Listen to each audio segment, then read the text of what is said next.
Hello, I'm Professor Elizabeth Torres. I am the Executive Director of the New Jersey Autism Center of Excellence. And I'm Professor Walter Zaharodny, Scientific Director of the New Jersey Autism Center of Excellence. The views and opinions of our guest speakers are not necessarily the views and opinions of the New Jersey Autism Center of Excellence. Neither they may be the views of our sponsors and partners, such as the New Jersey Governor's Council for the Medical Research and Treatments of Autism and the Children's Specialized Hospital. The mission of the New Jersey Autism Center of Excellence is to educate society about the neurobiology of autism and autistic people's unmet needs across their lifespan. We do this by listening to the perspectives of autistic people, their parents and families, clinicians from interdisciplinary fields, and researchers from various fields, including psychology, genetics, engineering, and computer science. We hope to build an all-inclusive community which embraces autistic people as valued members of our society. And we certainly hope that you enjoy the webinar that we are about to present. Thank you very much for joining us. And if you have any questions, please go to our website.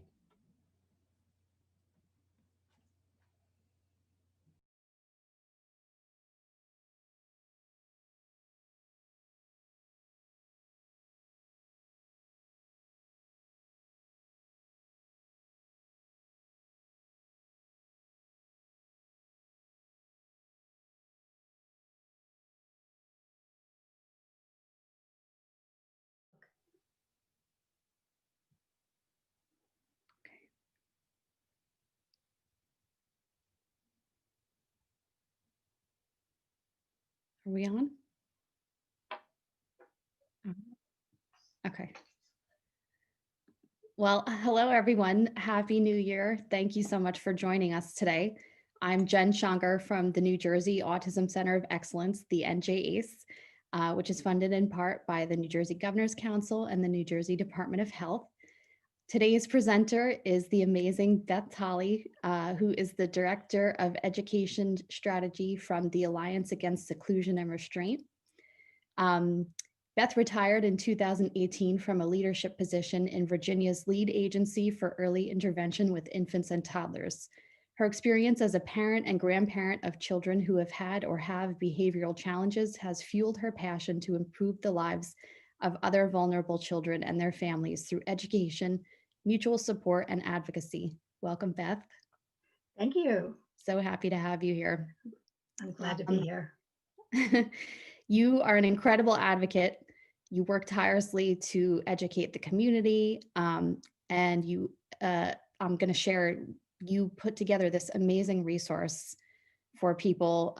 It's extensive and full of references for families and educators and providers, and it's largely the research, a lot of the research of what you'll be talking about today.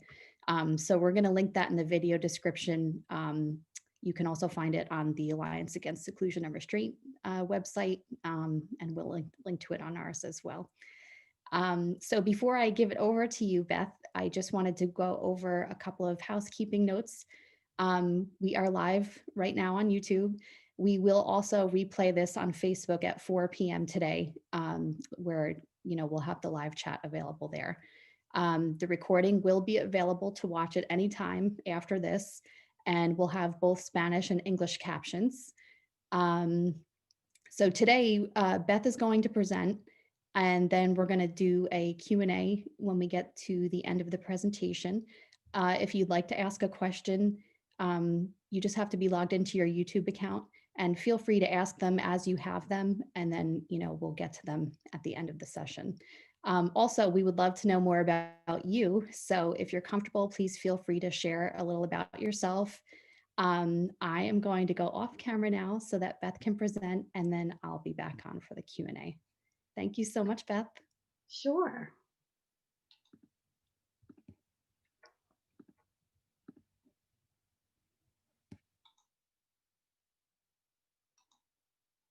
Okay. Well, I really appreciate being asked to do this. And as a part of this, it gave me a chance to extend the research that I was already doing and to create that list, which was really helpful for me. So what I'm going to talk about today is how we move beyond behaviorism and into all the wealth of research that's been done in the last 3 decades, so that we can better meet the needs of today's students. You know, I forgot to check to see how I make the slides advance. Whoops. Oh, there we go. Sorry. Okay. Just a quick review on what behaviorism is.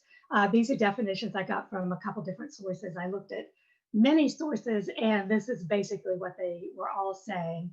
A scientific approach to understanding and treating behavioral challenges based on observable, quantifiable facts and not on subjective thoughts and emotions.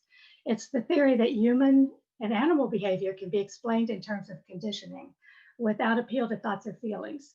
I heard it described when I was participating in committee meetings last year at the Virginia General Assembly, and there were a couple ABA bills before the committee for the school system, and the leader of the behavioral analysts group said that it was really about looking at the environment and maybe some history, but really not so much about what goes on in the kid's head or what the kid is thinking, which was pretty troubling to me because I think that's so important.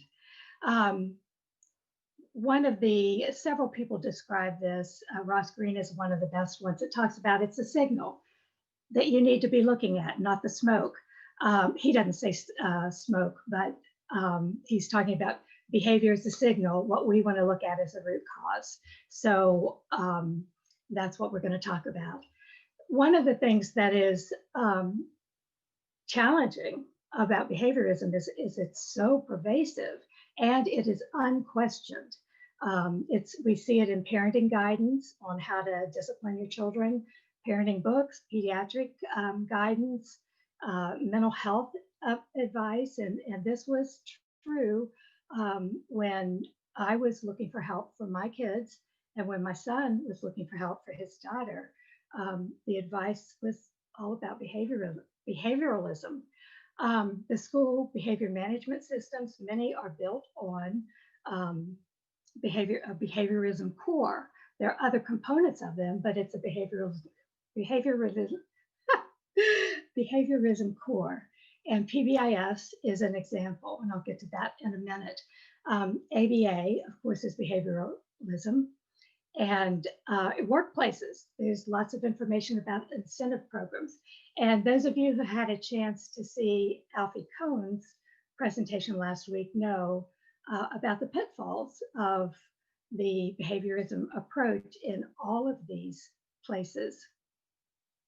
So what exactly is problematic about behavioralism?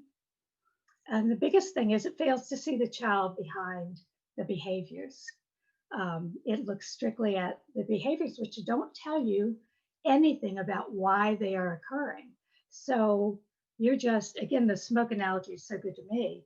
Moving the smoke around doesn't do anything to help what is causing the behaviors to occur. Another thing that's very troubling to me is the fact that it ignores neuroscience and all behaviors considered intentional.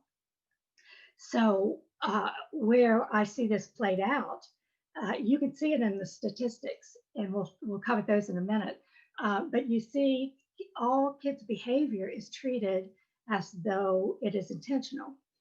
Now, I know that behaviorism approaches are trying to work some of this in, some of this neuroscience in, but most of what I see in the literature and people sharing with us through our Facebook page and sharing also through the Plan B, I forget the name of it, on Ross Green's website for parents who are using the Plan B program.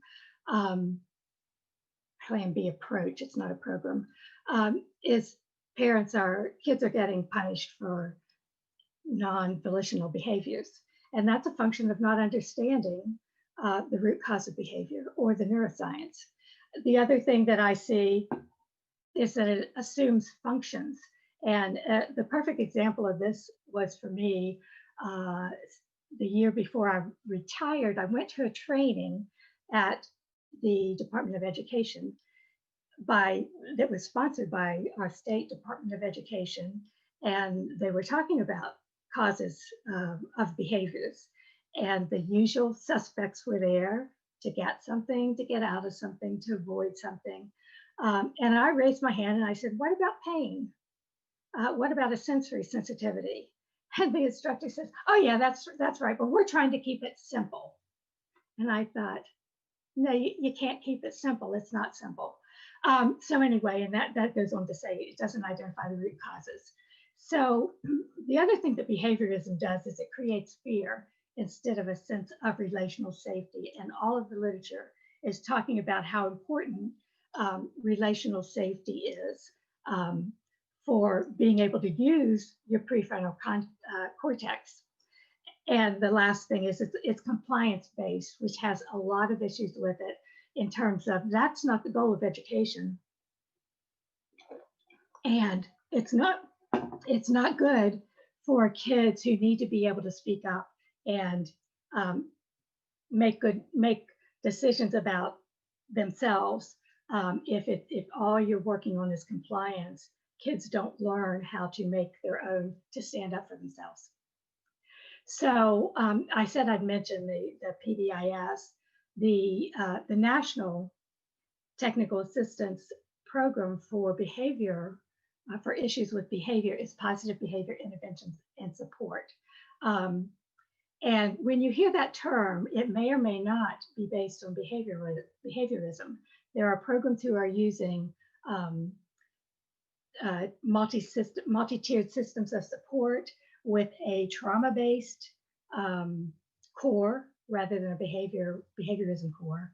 But when you see positive behavior interventions and support, where usually it's describing what is written about in the technical assistance centers work.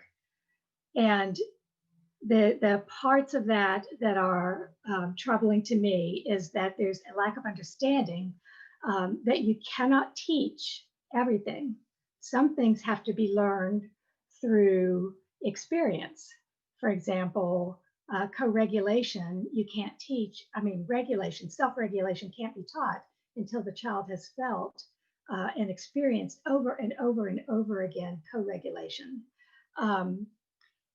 And then the rules, one of the big things with the program is that you set up rules. The class comes together and says, we're going to identify 3 to 5 things that make us safe in the classroom, in the halls, in the cafeteria.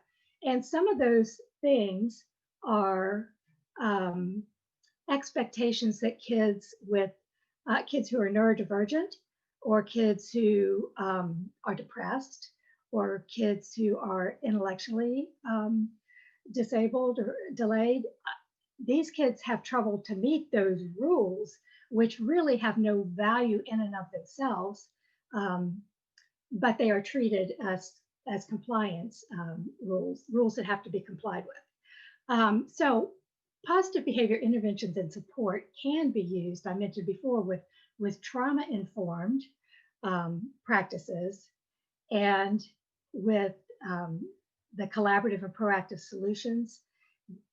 There's a group in Wisconsin, a psychologist and a school psychologist and a school counselor are doing fabulous work. And they are not ready to, well, they presented at a couple conferences this fall, and they are writing a paper with Ross Green. But the way they're doing this is brilliant, because they are introducing the concept, and they, rather than saying, no, you're doing it wrong, they do things like introduce the language of the collaborative and proactive solutions, which is unsolved problems, difficulty meeting an expectation, so that when they hear someone in the school saying, you know, that Johnny, he is such a troublemaker in my class, and And one of these people will say, and they're teaching everyone in the school to do the same thing. Will say, "Huh, I wonder what expectation Johnny's having trouble meeting," or "I wonder what unsolved problem Johnny has." And so they start getting people used to the terminology. And I think as we see this come out, it's going to be really helpful for all of us. And Lori Disseltels she has written the book Connections Over Compliance. She is based at Butler University, and she's brilliant. She is teaching through undergraduate, graduate, and implementing it in regular schools, in elementary. I'm not sure if she's at middle school. How to use an educational neuroscience approach. So positive behavior interventions and support does not have to mean behaviorism, though it often does. And I mentioned this before, some things can't be taught. This was one of the issues that I had when I read the PBIS article about preventing restraints and seclusion. The answer was to teach a replacement behavior. And the problem is many of the disruptive behaviors are not volitional behaviors. They're stress responses. And you can't teach a replacement behavior. Number one, you can't teach a replacement behavior for something that was automatic. The child didn't control it. And if he has another stimulus that sets off his brain reactions, it's going to happen again, no matter how many times you teach a behavior you want to. The other thing is you can't cognitively teach something if the child does not have access to the cognitive part of the brain, the prefrontal cortex. And when kids are under so much stress that they are in a state of alarm or fear or threat, they don't have access to the part of their brain that can learn. Stuart Shanker says it's by being regulated that a child develops the ability to self-regulate. And Stephen Porges has been writing more about this. He is the neuroscientist. He has several titles. Who's done so much on the polyvagal theory that's helped us understand, from his perspective, the different brain states, how functioning is related to which part of the vagal nerve is most active. And his comment, I had a conversation with him about everything being a matter of teaching kids without recognizing what brain state the kids were in. And his comment was that when the nervous system is not in a state of defense, then social behavior naturally emerges. So what happens? What are the undesirable outcomes of a behavioralism approach? Everything is treated like a motivation problem, because if you're using rewards and consequences, that's the assumption, is that motivation is needed. It doesn't solve problems or teach skills. And you heard from Alfie last week that there have been study after study that shows that rewarding kids or adults for doing what you want them to do causes a decreased interest in what it is they were rewarded for. It also decreases the intrinsic motivation, and kids or adults expect to be rewarded for whatever they do, not just to do it because it feels good or it's important to them. I will say, I have to say that I'm seeing literature where some of the behaviorism approaches are trying to address root causes or these other things. My feeling about that is I don't know a good reason to continue with an approach. This is just my feeling. And I don't see a good reason to continue with an approach that has so many negatives and doesn't have positives that you can't get by using an approach that is more in tune with what we know from neuroscience and from studies, research in a variety, human development, attachment, a variety of fields, trauma. So It doesn't help kids whose key issue is dysregulation or lagging skills, because like I said before, you can't teach self-regulation to a child. A child needs to learn self-regulation through co-regulation.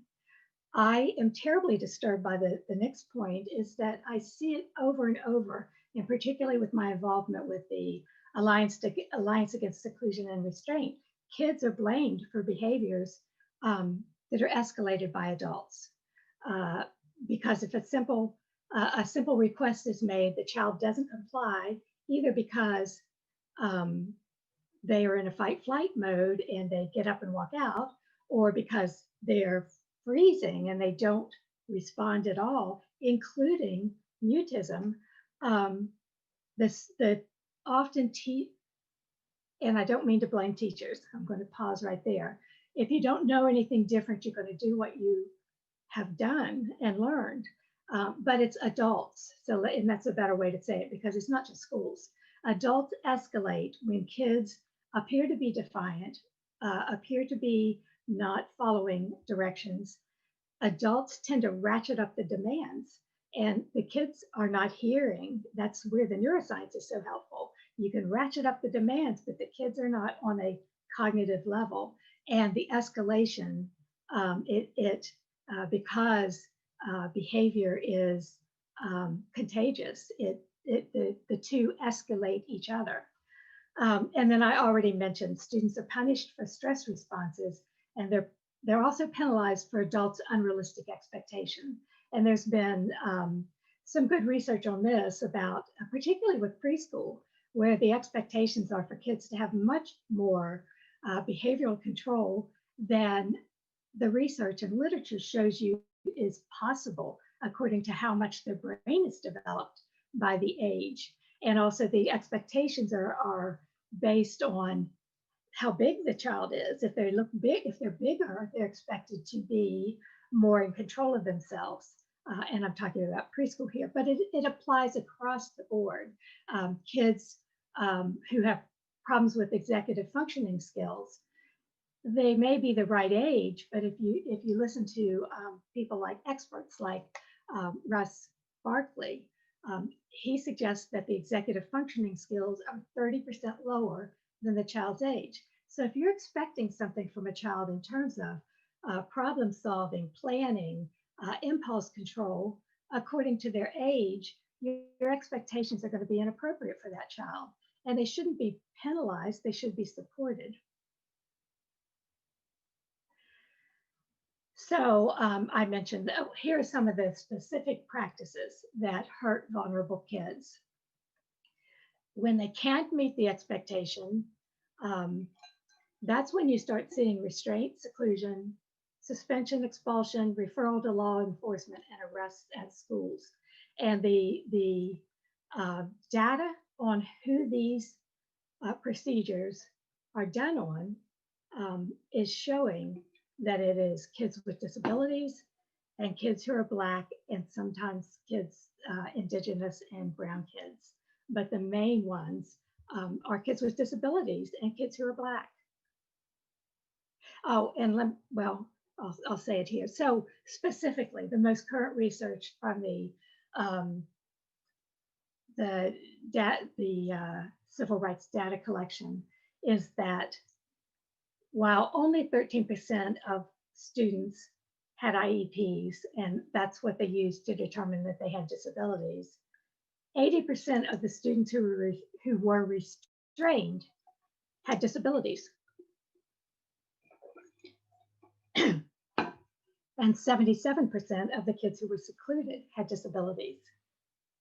I don't know how you can look at this data and not say the kids are getting punished instead of supported and accommodated. And this has been consistent over time. It's a little worse this year than it was last. This is not this year, this is 2017, 2018. It's worse in this data than it was in the previous set of data. So in terms of racial disparities, the 15% is the percent of Black kids across the United States. The information is aggregated here. So you may have different percentages in a school that has, depending on where the school is or the population of the school. But overall, for the United States, 15% of the kids are Black, but 27% of the kids who are restrained are Black, and 23% of the kids who are secluded are Black. This data is from the prior year because this year, the report from the Civil Rights Data Collection didn't include the same data. They only considered kids with IEPs in their comparison data, which leaves out, the rest of the students. And while we're talking about IDEA or IEPs as defining which kids had disabilities, we have to recognize that there are lots of kids with disabilities who are not being identified. So in these populations of kids getting penalized for their behavior, I expect that a lot of those kids were not identified, but did have some form of disability. So for suspensions in this data, that's why you see 12% for kids with disabilities. In this data, in this year, the time frame, only 12% of the kids had disabilities, but 26% of the kids who were suspended had disabilities. So we'll go to race. We see the same, this time they broke it down by male and female. So 8% of the school population, of the male school population are Black, and 25% of the males who are suspended are Black. For girls, it's not quite as pronounced. It's still 8% of the population are Black girls, but 14% of the girls that are suspended are Black girls. And I think that this has been trending up. This is a really, really important. There has been so much research on that. The disparity is not a result of differences in student behaviors. This has been researched and researched. And here's what happens. Multiracial boys with disabilities are 7 times as likely to receive 1 or more out-of-school suspensions. Students with disabilities consistently face double the risk of suspensions. And students of color with disabilities face significantly higher risk for suspension. The numbers are just astounding. So let's talk now about expulsion. Again, this data is from the prior collection from the Center for Civil Rights Data Collection. And 12% of the kids had disabilities, but 24% of the kids who were expelled had disabilities. So they need school more than anyone, but they are expelled more than anyone. In terms of the racial breakdown, for males, 8% of the population is Black, and 23% of the population of male expulsions is Black.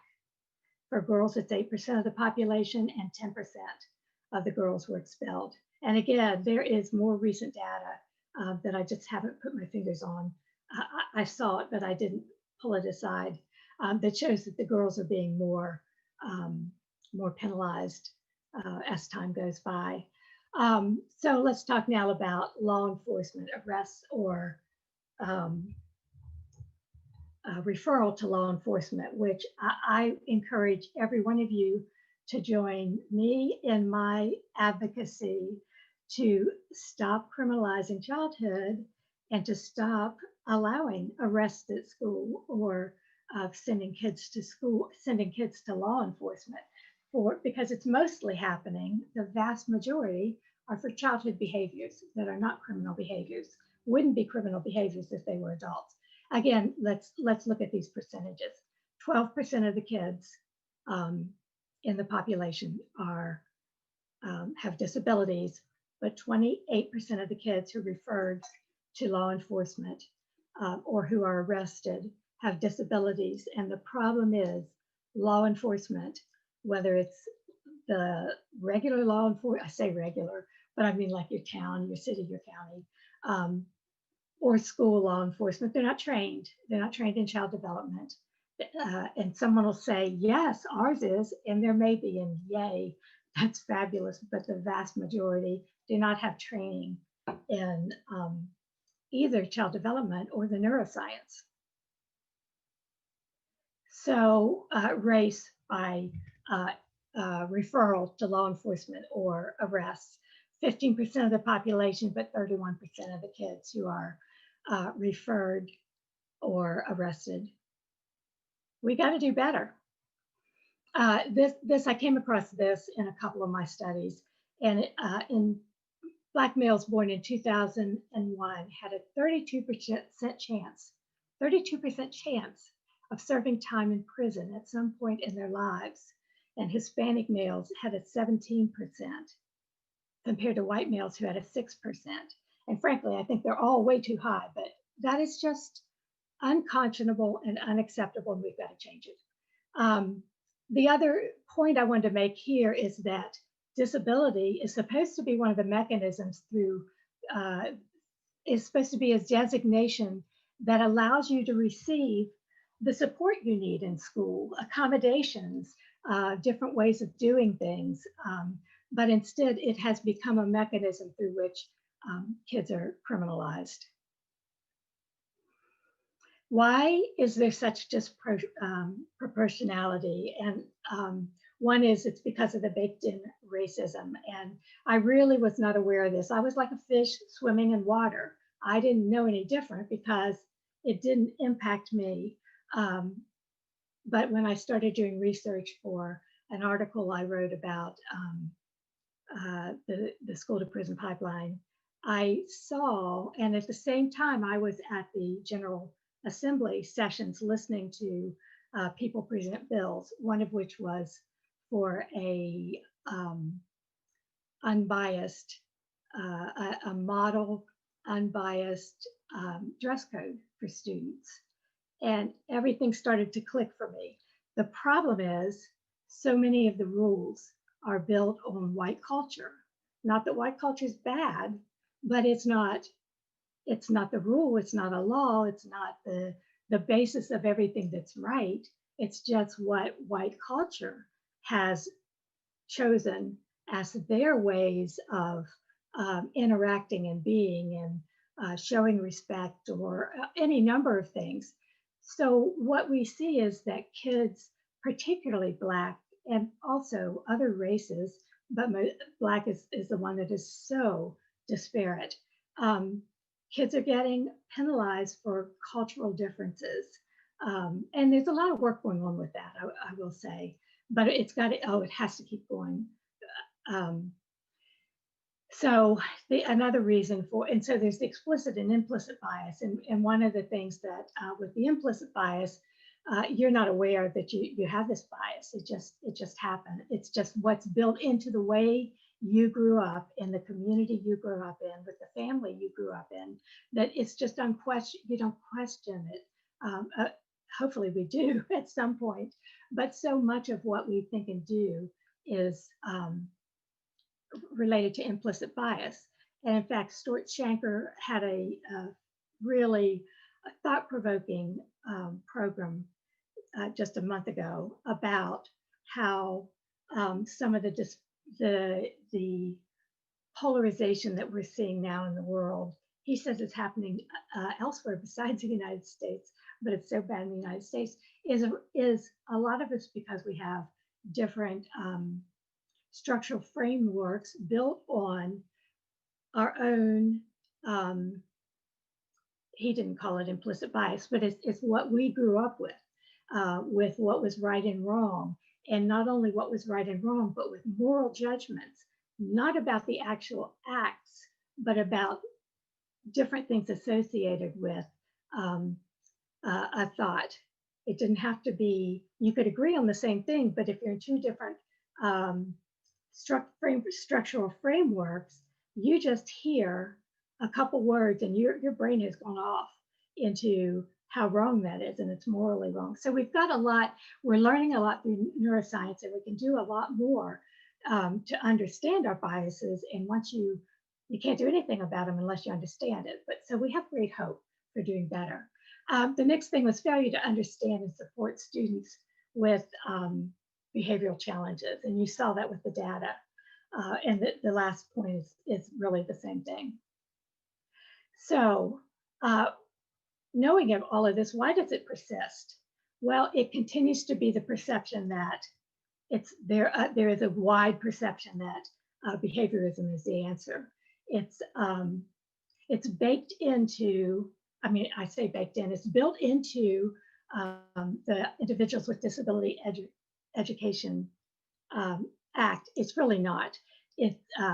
Positive behavior supports interventions and supports is built into the law, the regulations. Behaviorism isn't, but the way it got interpreted back at the turn of the century was with a behaviorism flavor. And so that is what persists. And it works in the short term. If you're looking to get compliance or to get someone to do what you want by doing rewards, it works. The problem is you saw all of the other problems. Another thing is that there's really is a failure to examine the research. This is true for, I believe it's true for the school-wide programs as well as for ABA. And so let me say first for ABA, it has been quite a lot in the last couple of years about the inadequacy. When I started hearing about ABA, it was years ago while I was working in early intervention. And it didn't click with me. But anyway, what was said was it's the gold standard. This is what has to be done if the kids are going to do better. But when now that there have been meta studies and a careful look at all the research underpinning this, and ABA doesn't even rise to the level of a promising practice.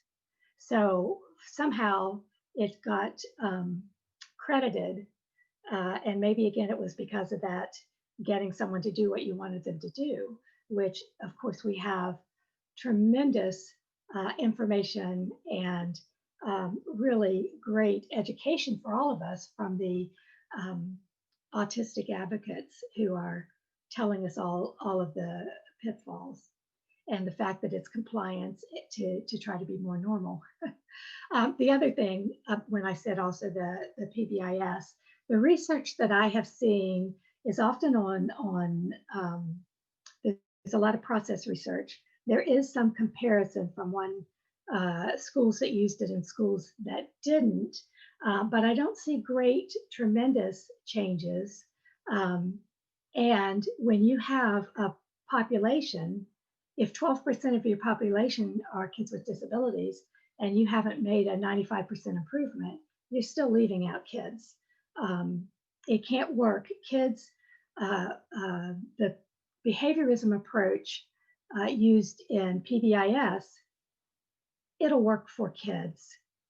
Even if it's only temporary, it'll work for kids without disabilities. But for this population, for kids who have disabilities or challenges, it does not work, and not because they don't want to do what they're being asked to do. The other reason for it persisting is there's a lag in research to practice. A couple articles I read said there's a 17-year lag. I read that and it makes me sick, but it also makes me think, well, we've had 30 years of research in the brain science. But there's also encouraging information, because I'm seeing where funding sources and organizations that provide treatment are coming together and supporting piloting projects from very recent research. So I think we just need to work on that. We need this change now more than ever, because students are under so much pressure, and the pressure's intensified when the teachers are under pressure, when the families are under pressure. And what that pressure does is it makes their brain, the part of their brain that detects danger or threat, it makes that oversensitized, so that even in situations that aren't a threat, their brain sees it as a threat. The kid doesn't see it voluntarily. It's subconscious. They're not aware, but it's real. And so you have very easily triggered fight, flight, and freeze behaviors.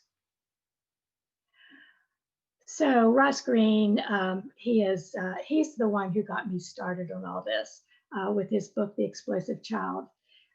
He said a couple things. So long as caregivers are solely focused on modifying a child's behavior, the problems that are causing the behavior will remain unsolved.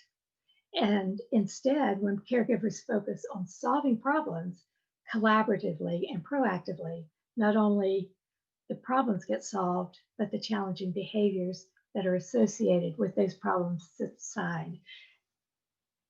Okay, so, all right, so that's the before. It's the now, but I like to think of it as the before. So what are some of the 21st century approaches that support students in ways that are neuroscience aligned, trauma informed, developmentally appropriate, collaborative, individualized, and relationship based? What I did, I pulled this list together based on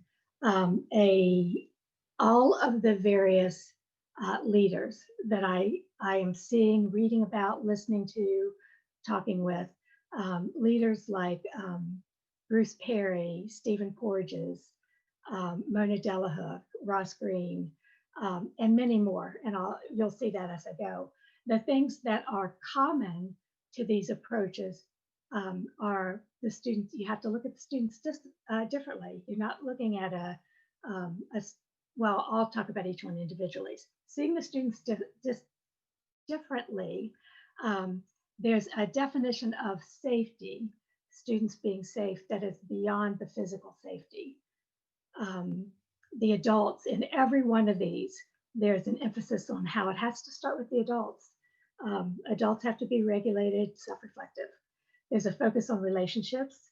This is how learning takes place. This is how change takes place. This is how healing takes place. They all have an element, even if they don't say trauma informed, all of them have an element, not elephant, of trauma informed practices. Compassion and empathy is emphasized.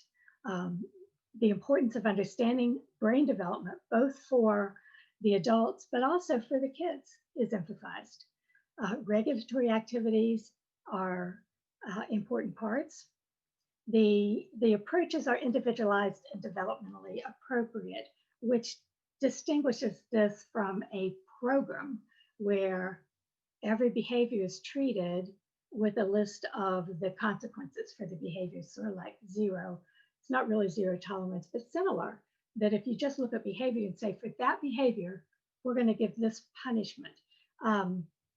These approaches are individualized and developmentally appropriate and consider all of the factors for the individual child. They're collaborative and respectful, and they use conscious communication and non-judgmental language. So we'll go through each of these individually. First of all, you can't see this whole graph, but I expect many of you have seen it, and it's available at selfreg.ca. This is from Stuart Shanker's program. But actually, who you're seeing here is a lot of Ross Greene's work, which is Kids Do Well If They Can. He talks about a lens shift. We got to stop thinking about kids do well if they want to, but instead be looking at it, kids do well if they can. It's not motivation and willfulness that's getting in the way. It's other things. We have to look at what they are. Mona Delahook talks about a paradigm shift. Is this behavior intentional, or is it a stress behavior? Stuart Shanker talks about reframing behavior, and he talks about the same concept of determining whether the behavior is volitional or whether it is volitional or a stress response.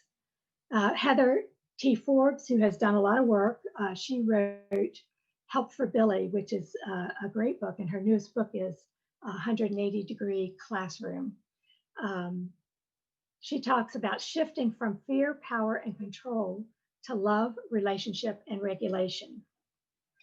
And Lori Desseltels, I said her name wrong when I said it in my head first, so it's hard for me to remember the right way. Sorry, Lori. Lori talks about shifting discipline from something that is done to students to something we want to develop within students. And you'll see a background of Alfie Kohn in some of these, of what he teaches. So safety, it goes beyond the physical safety. It is emotional safety. Bruce Perry says that it's for maximum learning, you need emotional safety. Porges has coined a term called neuroception, which is the subconscious ability to detect threats, risks, and safety. And this helps us understand why a child may go into one of their fight, flight, or freeze reactions. It's because their brain, their neuroception, detected subconsciously a threat.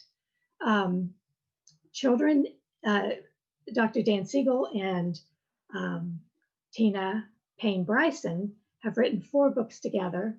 One of their last one, The Power of Showing Up, though they talk about it in other books also, but particularly in The Power of Showing Up, they talk about the need of children to feel, and actually it's adults too, to feel seen, soothed, and secure. It's related, the same kind of thing. We need to feel that people are seeing us. Shanker describes 4 aspects of safety: emotional, physical, cultural, and social safety. Whoops, sorry. Brains and bodies need to feel safe to experience social, emotional, physiological, and cognitive well-being. That's Desseltels again, Lori. The next element is regulated, self-aware, self-reflective adults. Brain-aligned discipline begins with the brain state of the educator. You can't help a child calm if you are not calm, which is, said another way, a dysregulated adult cannot regulate a dysregulated child. Shanker says self-reg begins with you.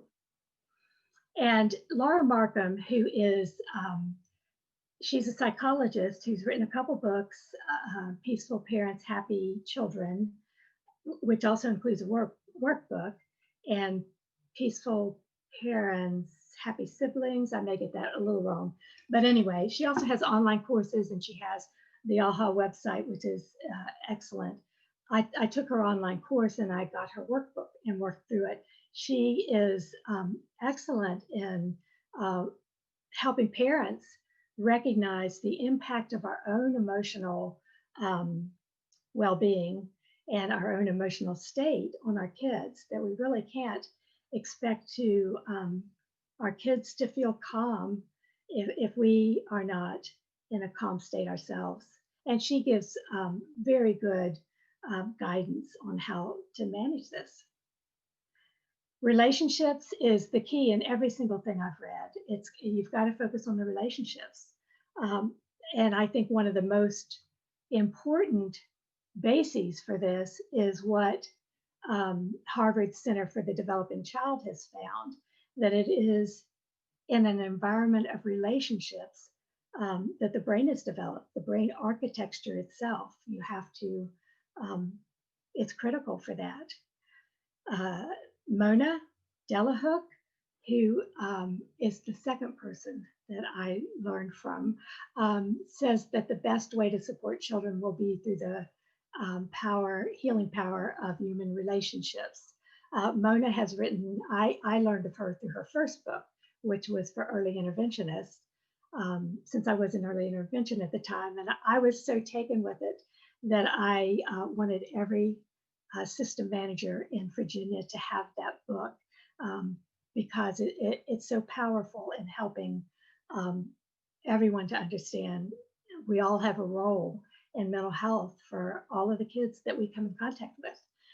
Her second book, which is brilliant, is Beyond Behaviors, using science and compassion to brain science and compassion to understand and solve children's behavioral challenges. And she also has a website with a lot of blogs that speak directly to the issues that parents or providers will be faced as you deal with children who challenge the adults. Perry says that survival of humankind requires rewarding, nurturing, and enduring relationships. And Shanker says that the practice of self-reg occurs within relationships because you got to have co-regulation first. The next element is trauma-informed. And this is, whoops, why it's just shifting on its own now. Let me see. Okay. About 40% of American children will have at least one potentially traumatizing experience by age 18. That was Bruce Perry. I don't remember what date he said that, but now everybody has had it. With the COVID experience, everybody has been through a relentless toxic stress. The American Academy of Pediatrics says that safe, stable, and nurturing relationships are critical to healthy brain development. That should have been in the relationship one. Interesting. Relational safety can help individuals heal from trauma. And resiliency practices can mitigate the impact of ACEs. And I think that's really incredibly important because, as I said, we've all been through toxic stress now, and we're continuing with the COVID virus. So that brings me to the last point here, is that a universal approach where we use the principles of trauma-informed, trauma-sensitized, trauma-responsive, however you want to call it. There are different definitions for these, but I don't know that they're used universally. But the practice of trauma-informed approaches should be universal. We don't need to know the details of a trauma a child has been through or is going through in order to use trauma-informed practices. There are times when understanding the trauma could be helpful, but you certainly don't need to be knowing what everyone's trauma is to be using these approaches. The other thing that I wanted to point out here is that what struck me when I first learned about trauma, and again, it was right before I left, right before I retired, I looked at this triangle and I said, oh my goodness, kids with disabilities are already on the second and third rung of this triangle. Absolutely, we should be applying the same kind of principles, individualized, compassionate principles for kids with disabilities. But it really needs to be for everybody. So compassion and empathy pop up in all of these approaches. Bruce Perry says empathy underlies virtually everything that makes society work: trust, altruism, collaboration, love, and charity. And I don't know how many books he's written. I know of 2, and one's coming up, but his second book was called Born to Love. I'm looking to see, I've got my books all laid out behind me. Born to Love, not behind me, this way, in front of me. Born to Love is a book he wrote after the first book, The Child Who Was Raised as a Bear. Both of these are excellent, and they not only are interesting, but they are hopeful and compassionate and informative. But the Born to Love, the subtitle is about how empathy is endangered, how it's critical and it's endangered. When you look at Ross Greene's work, the empathy is a whole step in the Plan B process for collaborative and proactive solutions. And for Professor McDonnell, who is, I guess they say, across the pond, he's in England, and he does the low arousal approach. Empathy is the first element in that low arousal approach.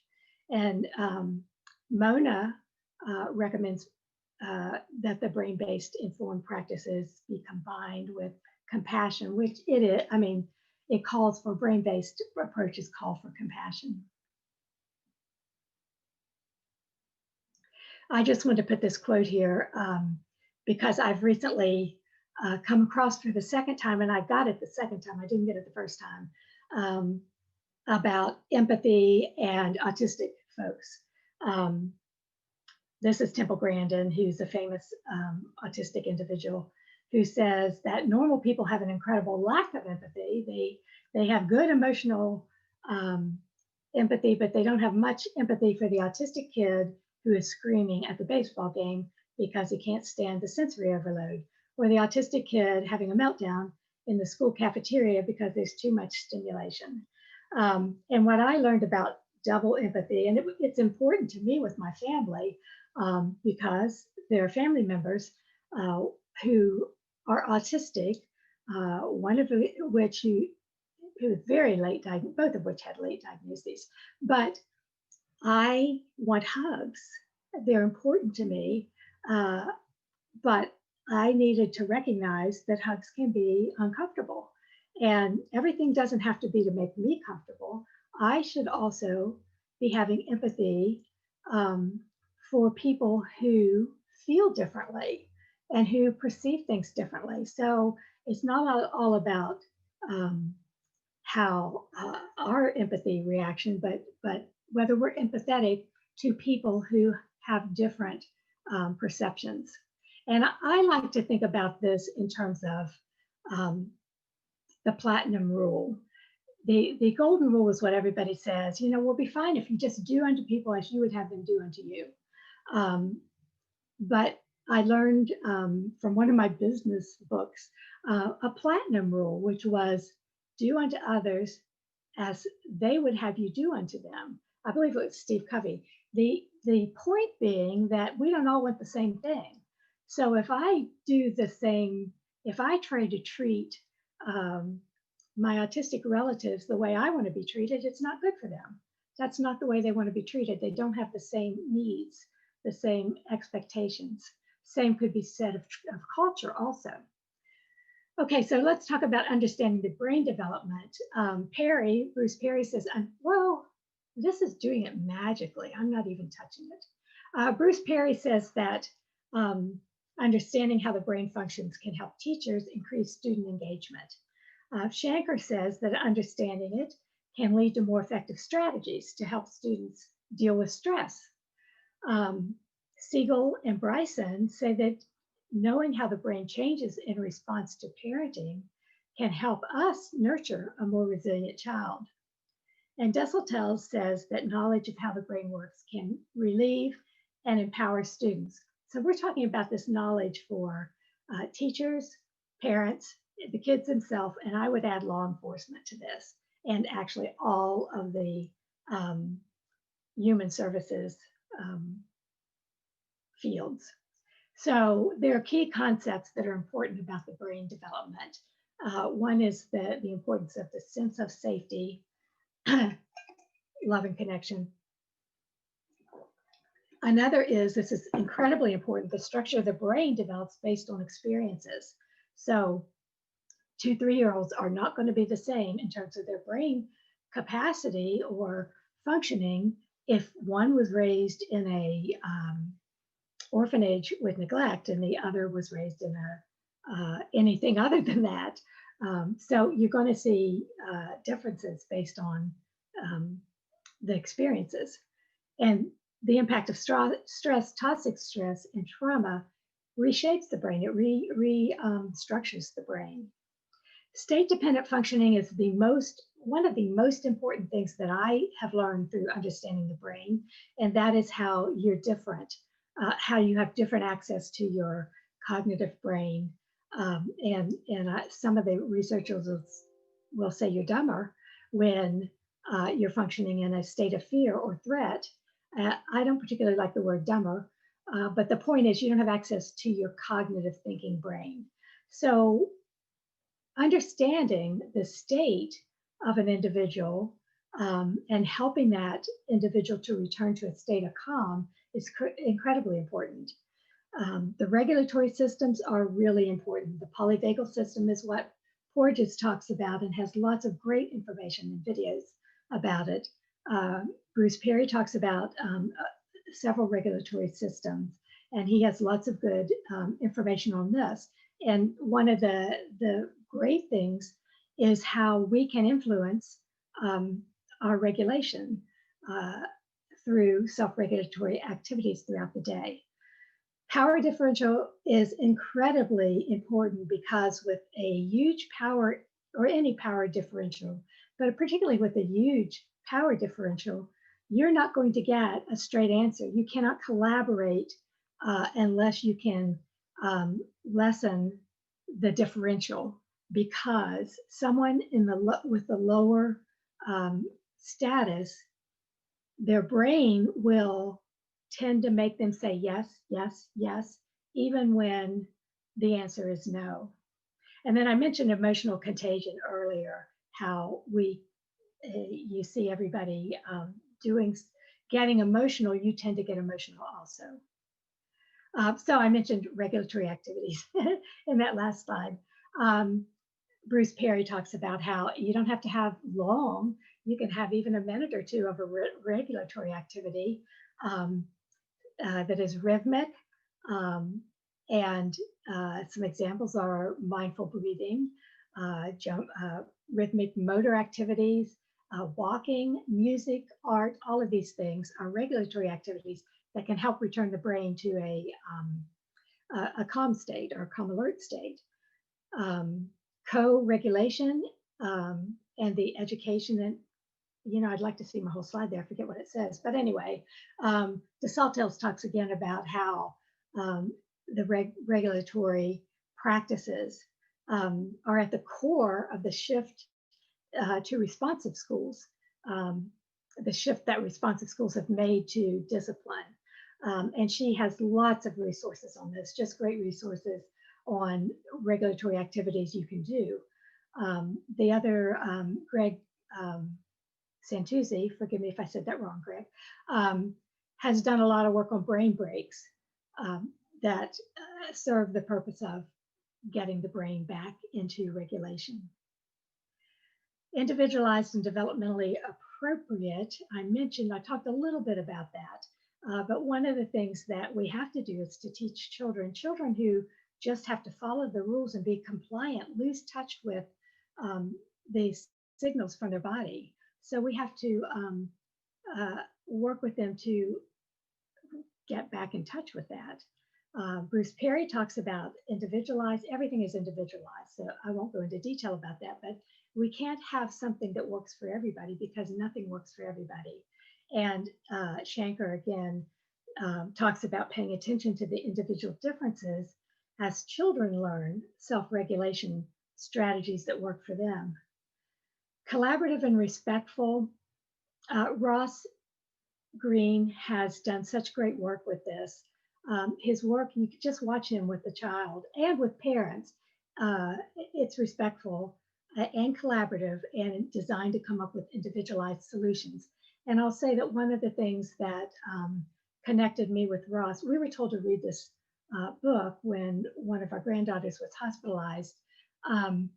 The staff there told us about it, and I read it, and my mind, the lens change was immediate. I had 9 months to work still, and I was seeing things differently and wanting to, they got tired of me. I wanted to spread the good news. But anyway, one of the things that Ross talks about, which just hit me, because I've dealt with this as a parent and a grandparent, he talked about how parents were blamed for so much of the children's disruptive behaviors, and how his mind was changed when he saw parents of two different kids, where one had behavioral challenges and the other didn't. He's very respectful of the parents and the kids, and he shows you, there are millions of videotapes that show you how to do that.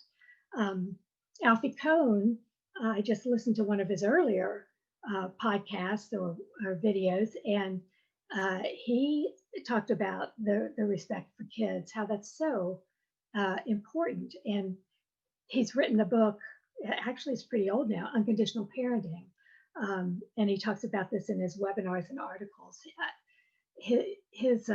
They're always powerful and informing and encouraging, I think, for us to see it from the kids' perspective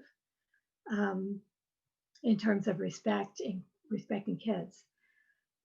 Mona Delahook advocates collaboration among professionals and parents and parent providers, parent-provider collaboration, and also the need to respect what parents know, basically collaboration among everybody who's working with kids. So the last of the elements is conscious communication and the use of non-judgmental, nonviolent language. So I'll start with these cards. Lori Petro has a website and does trainings and has a Facebook page on teaching through love, and just brilliant information. It is for parents, and I think also teachers. Anyone can learn from it. There does not have to be a distinction between them. But what she did was make up these cards that give examples of what our typical reactions tend to be. For example, a kid with a smart alecky tone saying, "Excuse me, I don't like what I'm hearing." And then she gives you at the bottom how, and that when you respond that way to a child, you have cut off communication. There's no collaboration or discussion then. But if you respond in these ways that she shows on the bottom part of the card, you're opening up collaboration relationships, an opportunity for the child to share, to hear, to understand that they're heard, they're valuable, and that you want to hear what they have to say. The other point about the language is that when kids are judged as bad kids or even doing bad things, the kids take on these descriptions and believe themselves to be bad. You can see this in Professor McDonald's book, The Reflective Journal, and Jennifer Tidd, one of my teammates at the Alliance Against Seclusion and Restraint, has written an article about her experiences, and you see it over and over. Anyone who talks about the bad experience they had to work through to get over not feeling that they themselves were bad. The other thing that's bad about the labels and judgmental descriptions is that we bias other people by our labeling of kids who may do just fine if they walked into the classroom, the Sunday school class, the group on the playground, with no one saying, "Oh, you got to watch out for him because he tends to do this." So anyway, and they also are very discouraging. Why should I try? Everybody already has judged me. So I'm almost to the end. Why are they returned? Why are these practices retained? There's short-term effectiveness. There's a misunderstanding of evidence base, which I talked about before. They're highly promoted. They're taught in teacher prep programs. Our colleges have not changed their teaching, except there are a couple that are teaching the neurosequential model, which is Bruce Perry's, and Laura Desautels is doing a great job in the program where she teaches. They're built into IDEA, and while it doesn't have to be behaviorism, IDEA also includes functional behavior assessments, which if you do them the way they were originally described, you're not looking at. You're not asking for the kids' input. Some people, this is all they know, and it is expected. You go into a school and this is what they use, it's expected. And they're easy. It's easier to do what you've always done. So now what? We need to teach teachers and parents. I didn't put parents, but we all need the new information, pre-service, in-service. We need to teach personnel to recognize when a child is becoming dysregulated. That's when you start helping to get back into a regulated state, not waiting until they're actually escalated. Mona's book is particularly good for this, Beyond Behaviors. We need to implement regulatory activities throughout the day.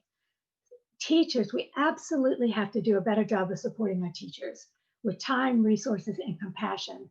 They are in the middle of a press. The administration on top of them, parents, demanding this, and given budgets that don't begin to cover what they need to do, being expected to manage huge numbers of kids without breaks, or without someone to co-work with them. It's so difficult. We need to support kids and parents' rights and eliminate the us and them.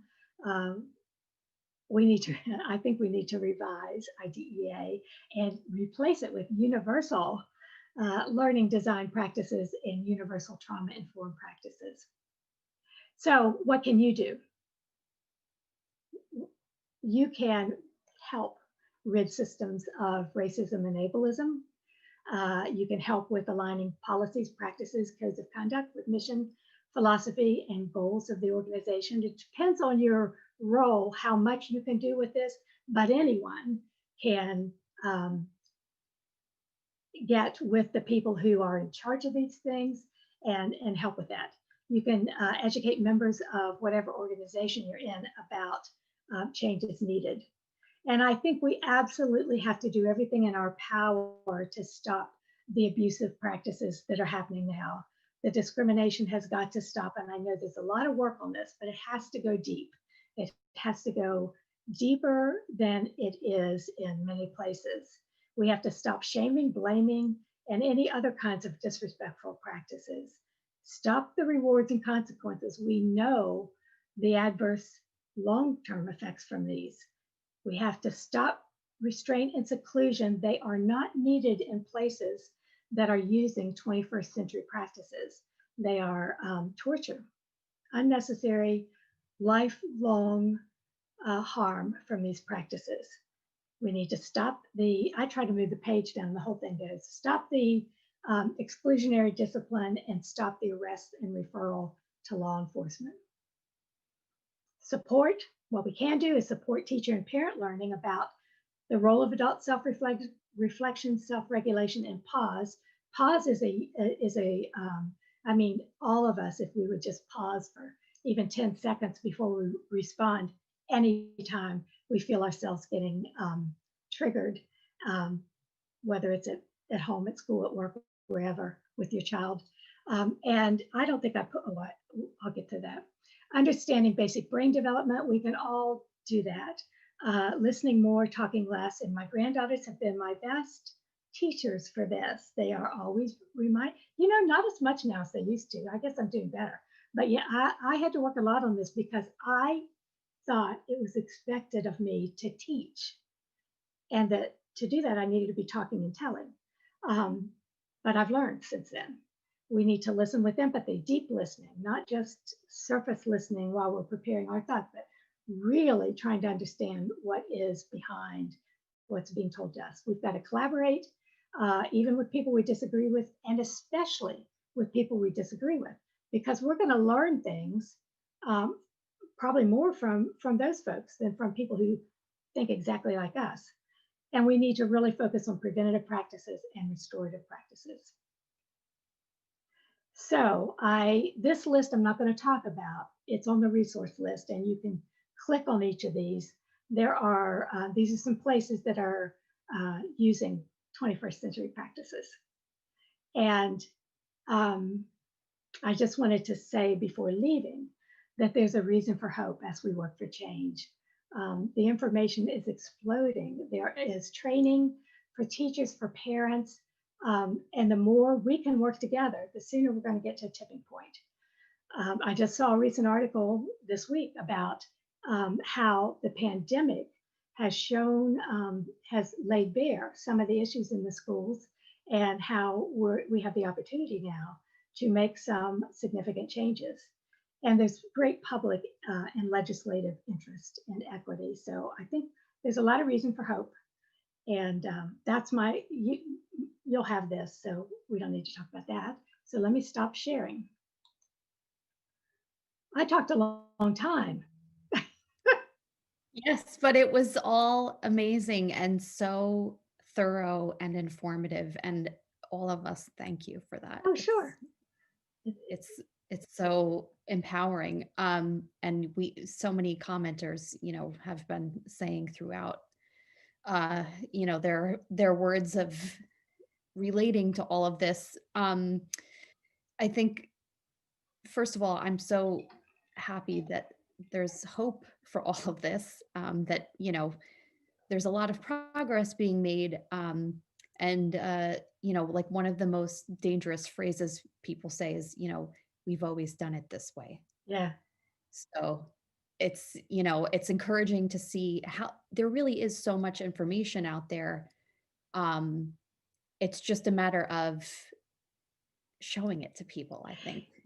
Yeah, and it's also a matter of people, they need to understand that what's happening. I think you can look at it and say it's not happening, but have the will to Yeah. make a change. And once you have the will to make a change, there's so many resources available. Right. And, I think some people struggle with coming to terms with the fact that maybe their practices, weren't aligned with what we know now. But, it's not blaming anyone, you know, do you want to talk a little bit more about that? Because I think there's a lot of feelings involved, in making this shift, and that's natural and understandable. And this isn't about blame.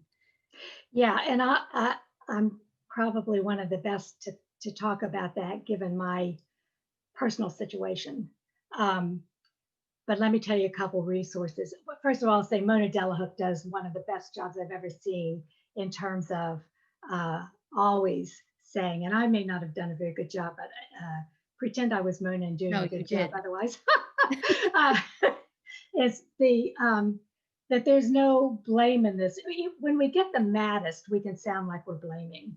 And we do blame for individual incidents. We may blame something that happened to an individual person, which is still not helpful. But the thing is, I really believe that people are doing the best they can with given their current knowledge and their current experience and their current level of what they think is expected of them. And so I think so Mona is a great resource. The other great resource that I didn't have in this list, I don't even think I had it on that resource list. It'll be updated over time, is Kristen Neff, who has done the mindful self-compassion. It's all about we have got to have self-compassion for ourselves because every one of us have made lots of mistakes with our kids. Maybe some people haven't. I haven't met anyone who hasn't. But anyway, and I look back when I learned. I hesitate a little bit to share this, but I will. My youngest son took his life when he was 15. And I play that night over and over. And if I had known then what I know now, I can't guarantee that he wouldn't have taken his life another time, but I don't think he would have that night. We have to have self-compassion. Yeah. We have to say, I did the best I could with what I know and with what I'm capable of doing, and I could do better now because I know better now. And in fact, it's Angela Mayu. I also felt guilt over my granddaughter because it wasn't until she was 10 that she was diagnosed as autistic, and she would be mute. And I thought she was doing it on purpose, and it was no more on purpose than the man in the moon. I didn't give her a hard time for it, but in my head, I'm like, why is she doing that? Yeah. And I didn't know any better. And I think that's why I'm so passionate about this work, is that when we know better, we do better. And I'll have to say, for my granddaughter, she is so gracious. She's one of my favorite people. Both my granddaughters are favorite people, of course. By the way, they were in the slides. Anyway, they were much younger then. Anyway, she's so gracious about it and more forgiving of me than I am of myself. So I think we have to recognize that hanging on to something because because we've done it and then we have to admit we were wrong, doesn't help anyone. Yeah. Yeah. Well, thank you so much for sharing that. Yeah, yeah. You are such a wonderful advocate.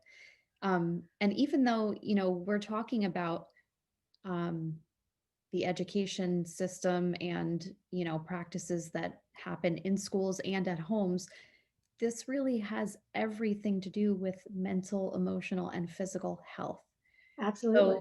So, we cannot separate the two. And being that our children spend most of their time in school, I mean, not right now, of course, Yeah. in normal times, they're spending a huge portion of their day in school. So it is so important that our schools be updated, and utilizing these relationship-based, neuroscience aligned practices.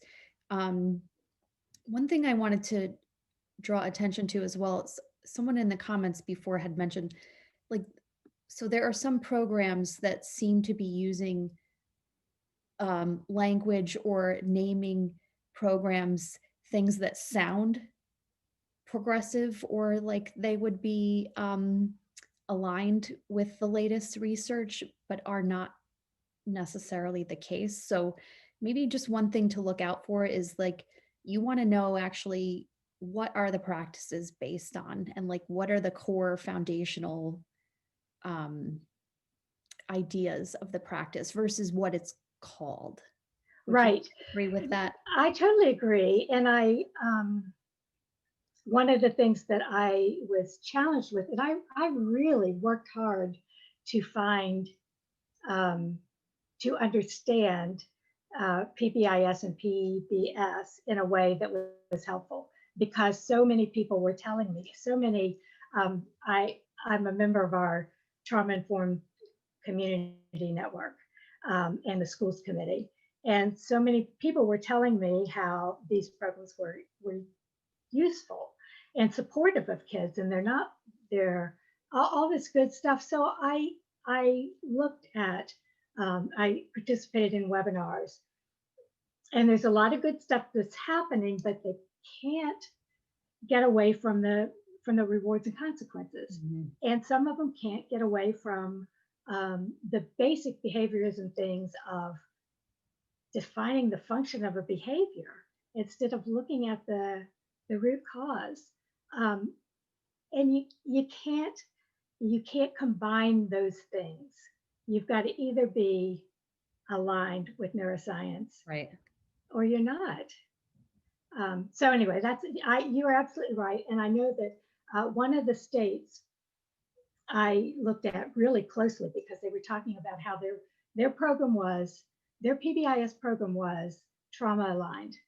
And so I read through their materials, and shortly thereafter, I'm hearing from people in Wisconsin about kids being restrained.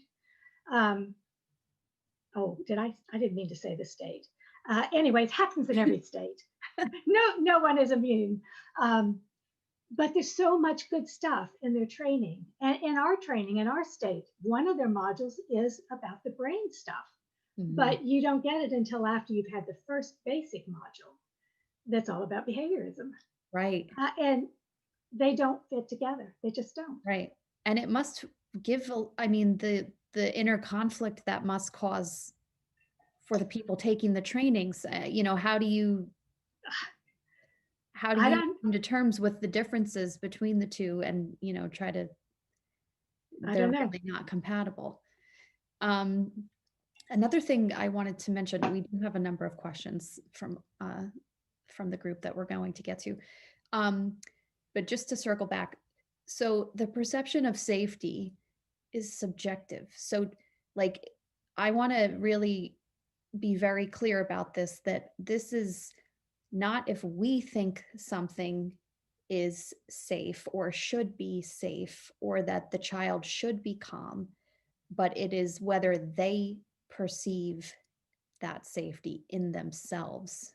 Would you Right. agree with that? Oh, totally. And it's the first thing I was doing was making the difference between physical safety and emotional safety, or all those other ones that some of the folks did, but mostly internal feeling of safety.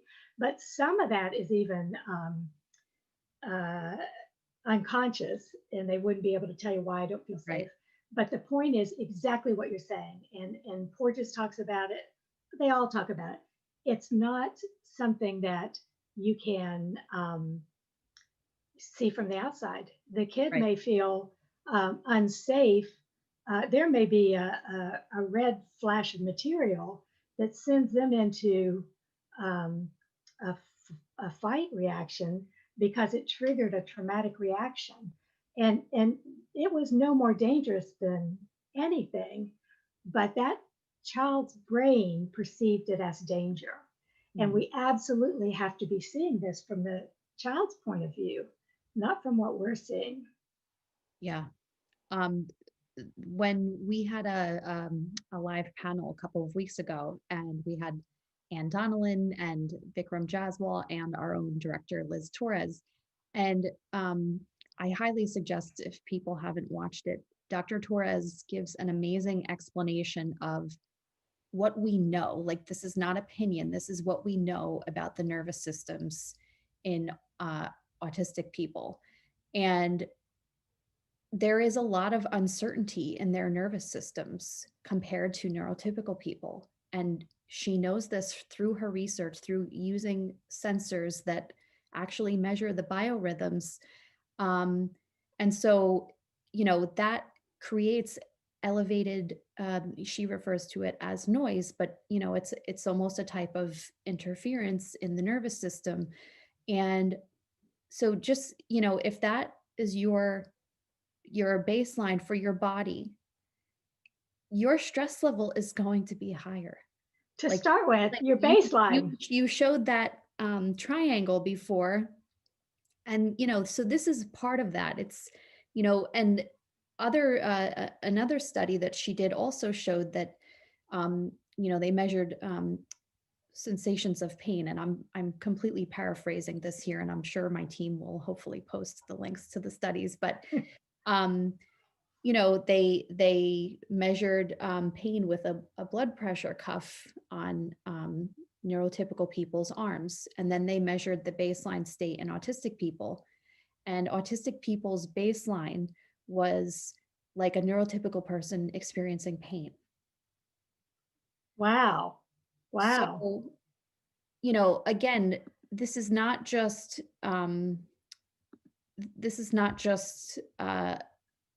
like, why can't kids just behave? Or, like, why can't they do a skill? This is, you don't know what's going on in an individual's nervous system. So in order not to cause harm, you have to assume that kids do well if they can, like absolutely Ross says, and that they need you as a safety, as a someone that's there to help keep them safe. Right.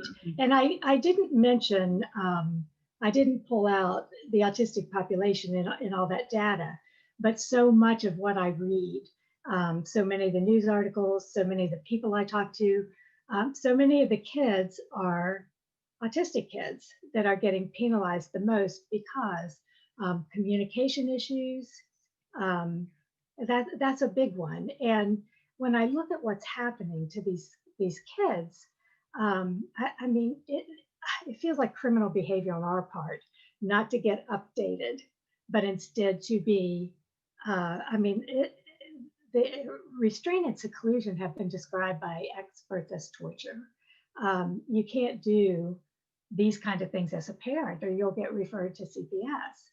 Right. And we're not understanding the kids and meeting them where they are and providing the kinds of supports they need, supposedly to keep them safe, but indeed they're less safe when you use those kinds of procedures. Yeah. I had one more thing, Yeah. because I always have one more thing. Please. The other thing that got me, when I first started with my advocacy, I was really in the mental health field, really trying to get services, help my son get services for my granddaughter who 25 years later, we were still running into all the same roadblocks, except they had a little different face on them.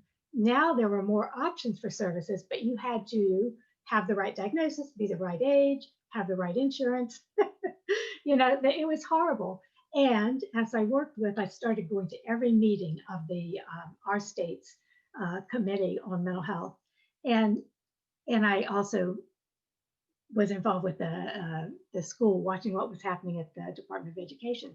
And so much is reactive. And I wanted to do, let's prevent. What I thought I was seeing, and now it's being validated, is that so many of the issues are what Mona calls iatrogenic. I can't remember which presentation she did that in, but they're caused by another person or the system or the process or whatever. The kids, some of the mental health conditions, some of the things that we're seeing are caused by the way kids are being treated and their needs aren't being meted. Right. And there's so much promise in prevention if we can all get on the same page. Yeah.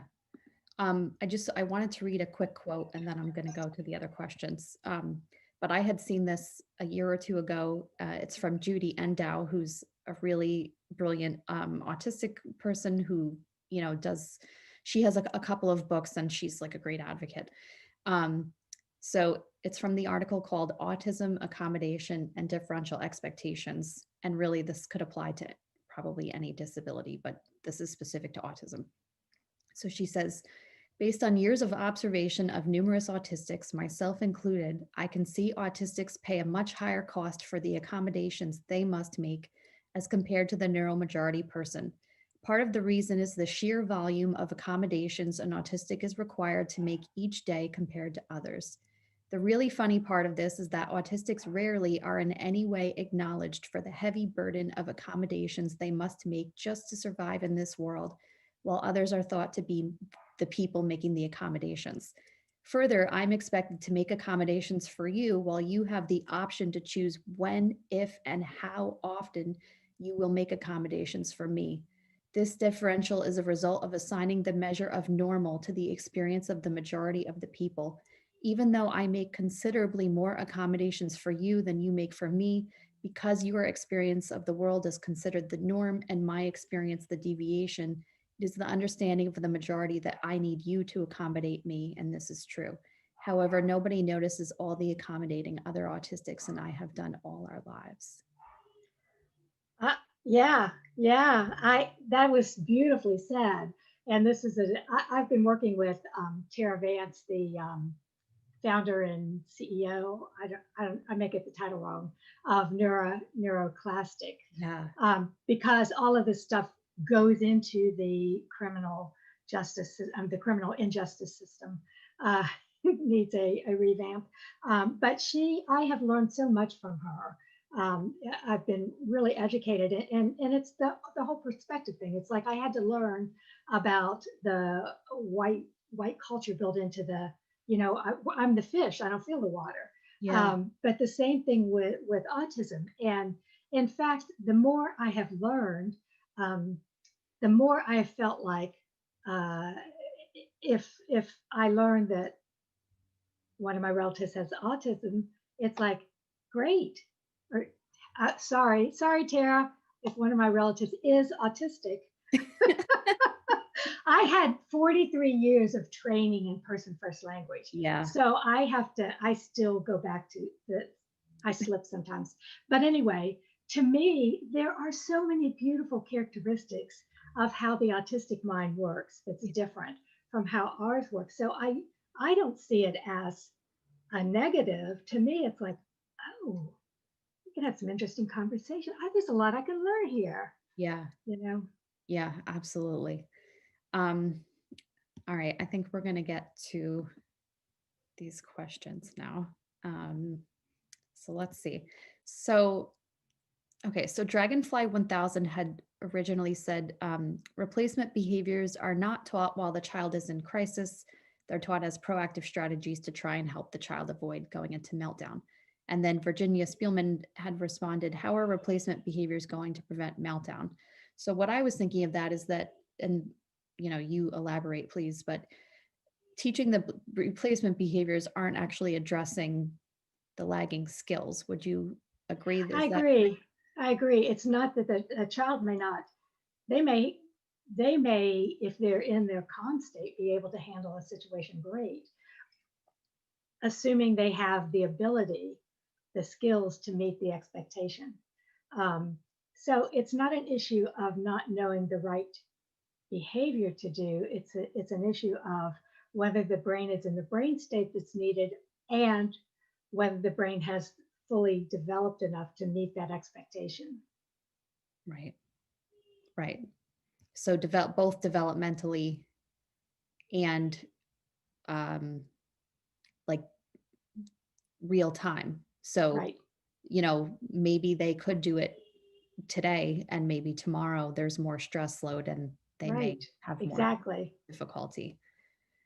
I think people can forget that as well, that the cumulative stress load matters, and Mhm. someone might wake up with starting at a 2 one day, and then they may wake up starting a little higher the next day, and then if more things happen, they can struggle. It's one of maybe you could talk about this more, is with the the ABC, the antecedent behavior consequence. People view the what just happened right before the behavior as the cause, but if someone is in a It's a stress, straw. right, It's there's a straw that broke the camel's back. yeah, so that's important information for people to consider. And I think that's you see that in with kids who hold it together all through school all day, and they get home and they Yeah. melt down or whatever. And I experienced that with my son, and my other son experienced that with his daughter, and neither one of us had the understanding, um, any of this kind of understanding. Um, so yeah, so very definitely your behavior can be different based on where your level of stress is, and where that's put you in terms of brain state. Right. All right. So the next question is from Mel H. Could you comment on another anti-behavioral approach, Barbara Colaroso's book, Kids Are Worth It? I have seen it discussed as much, and I find it more accessible to families. I haven't read that book. I'll have to. I'll be able to see the cues. Yeah. I'll take a look. It's not one I'm familiar with. Okay. Okay. So next from Kier Rebecca, what about legislation? What is happening with the Keeping All Children Safe Act? Okay, so earlier this week, it was introduced in Congress in November. And then earlier this week, another individual, which I forget the name, I should know that, came on as a partner. So it will be reintroduced this session of Congress. My personal guess is that it won't happen until after the 20th. I think they'll let things settle down a little bit in Congress before, but it'll be introduced soon. Okay. Let's see. Okay, so from Dan Nav, what about homeschooling? I'm in the verge of doing it to avoid mistreatment of schools. What to do in the meantime? Homeschool, I can't continue to see my son melt down every single day because school is not changing anything.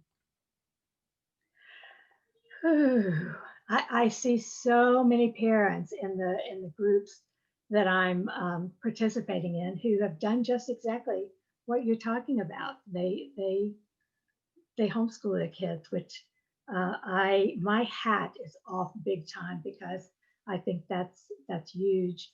I don't know how. I would urge you to get as much support as you can from other parents. basically the school needs to be educated. They need to collaborate with you. I would hope that they would understand. I'm not sure what in your particular case, what they're doing. If it's restraint and seclusion, we have a couple, we have a video that's just about 13 minutes long that goes through the process, and it says, and it explains this is not proven to be effective, that kids are safer, and here's studies to show how kids are safer this way. If you cannot make an impact with the school, there's always some people go to advocates or lawyers. But again, when you're in a adversarial relationship, then I just hope, one of the things that I listed in a reference list for restraint and seclusion was the video of the killing of Cornelius Frederick.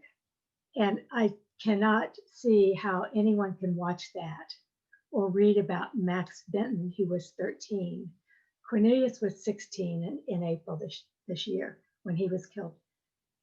Max Benton was 13, autistic. His infraction was something like, I don't know whether it was kicked a wall or spit, both of which were probably fight reactions, autonomic. And in both cases, they pile on of adults holding women prone, killed him. And I don't know how someone who's still got, feeling and empathy can watch that and say, and not say, I've got to do something different. Yeah. Yeah. I wish I had a better answer. Sorry. Do you think, is there anyone in particular in a school system that parents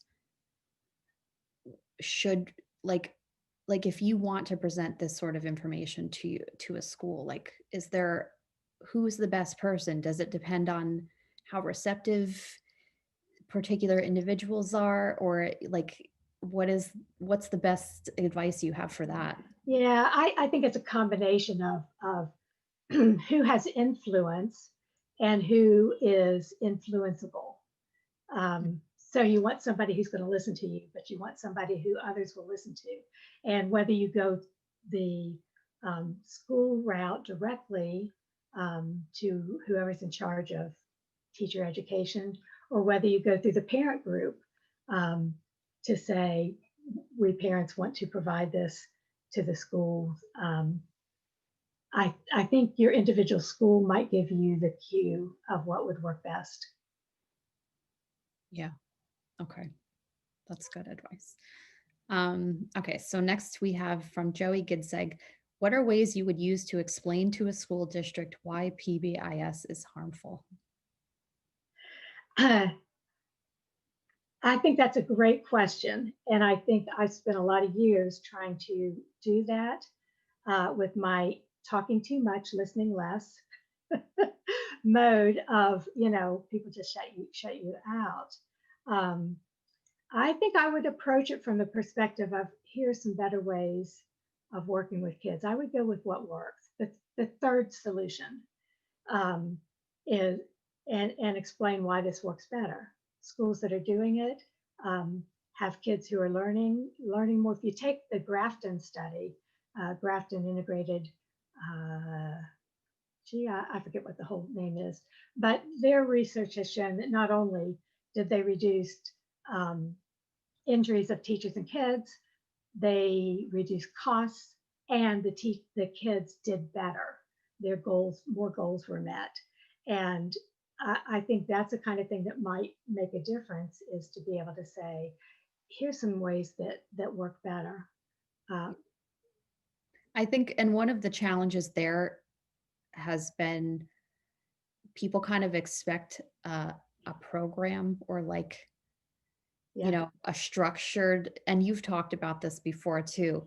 But you don't really need a program. And you had an interview with Matthew Portell that was really great. And he talked about how it's really a mindset that we're asking. We're asking for a shift in mindset, not, you don't need a strict program because it has to be individualized. And I think that's where a lot of the complexity comes in. People are kind of nervous about that. Right. And I also think you've got to support the teachers, and you've got Yeah. to support, and some of that support may take more funding. Matthew talked about a tap in and tap out, which I think is fabulous, where you find yourself getting too stressed to handle the situation. You can, I don't know the mechanics of it, but you can call another teacher in, and you can step out and do what you need to do to calm yourself. Yeah. But teachers have got to have the support in terms of them being nurtured. The administration needs to nurture the teachers, that give them space in the school where they can learn, where they can relax, where they can Right. together talk about things. Yeah, I think it's not a program. The other thing is, I was really encouraged to hear how the two women, also in Wisconsin, isn't that interesting? I talked about Wisconsin earlier, but these two women are brilliant. They had, the article that comes out, I think is going to be really useful. They had a program for how not a program. They had training for staff where they talked about empathy. They did some Brene Brown stuff. They they did a book study with Ross Green's book. But the thing that I loved was they substituted, instead of automatically going to a functional behavior analysis, they used the ALSIP, the assessment of lagging skills and unsolved problems. So they put this into their structure, which takes you to a different mindset. Yeah. You're not looking at these things. And then the way they use the language as they're talking with other people who aren't quite up to speed yet, that is, I think, so clever. Because I think people will hear things and it'll, what do you mean, what's his unsolved problem? What do you mean? And then the door is open for you, for people to hear so much better than if you come in and say, you're doing it wrong, and this is why you're doing it wrong, Right. and here's a better way. Right. Yeah. Yeah. And in some ways it's like making the adults feel safe too. And that, Absolutely. it's okay to be vulnerable in this. And, as long as we're all open to learning, that's how we're going to do better. Right. And also you have a great article about PBIS on the Alliance website as Oh, well. the problem with behaviorism. Yeah. So, we can link to that in the comments as well. Okay. So next question from Kelsey Loinas. As an ABA professional who wants to incorporate all of the current neuroscience and current research in our practice with autistic children, what advice would you give? Is it compatible? Well, I'm going to be straight with you. I don't think ABA is compatible with this. And we've had people who started out as ABA and decided they needed to switch. Um, I, I just think that and I could be wrong. I've been wrong a lot, but I don't know how you can do that. So my advice to you would be to learn about this and to do a lot of self-reflection about what kinds of things you're doing in your practice now. How do you decide what your goals are? Does a child have autonomy? Is the child having to do what someone else says instead of what their goals are? Or I would do a real self-reflective look at what I was doing and what I wanted to do as someone who was helping people. Yeah. To piggyback off of that, our own Dr. Torres said, but how about the folks doing the behavior training, shaping, how are they going to follow the child's neurophysiological needs when they do not study the nervous systems at all? And that in research, we follow IRB procedures and must discontinue any experiment if the child is distressed, independent of parental consent. They follow the Helsinki Act. Why not demand this in practice?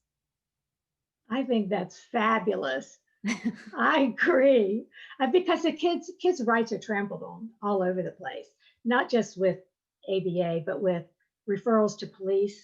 Mhm. Kids are, uh, and even before you get to referrals to police and arrests, kids are treated as though they have no rights. Restraint and seclusion. They are treated um, inhumanely. I Yeah. love that. I love what you said. Yeah. I mean, the standards shouldn't be different, you know. It's so interesting. I would even argue that they should be stronger for kids, Yes. but instead, kids are treated as they're not valuable, as they're not fully valuable humans yet. Yeah. What is that? I don't know. Um, all And right. the other thing I want to say about the ABA and the um, PBIS, one of the things that someone told me early in my career, which was in physical therapy, was my first career, pediatric physical therapy, was read stuff. It was actually a course I went to. Read stuff outside your area. Mhm. Read journal articles from different disciplines. Look at things that are beyond your current scope. And I think that is incredibly important. And Yeah. what it seems to be when I look at the research and the stuff with ABA and behavioral based PBIS, most of it seems to be the same people, Yeah. researched by the same people in the same groups. And so I would encourage everybody to do that. Yeah. And in addition to that, listening, like you said, to the autistic advocates who have been Absolutely. through these things, because no one can describe it better or relate better to what this feels like on the receiving end than they can. So, the kids' opinions should be, kids who grow into adults and everything, you know, they want to speak about their experiences and they are asking us to listen, and we should all want to listen because it's very Right. important. And there's a lot with kids that you have to, and Ross Green has some good stuff about this. Is that you may ask and they don't answer. There's an art to that Mhm. about how you have to be,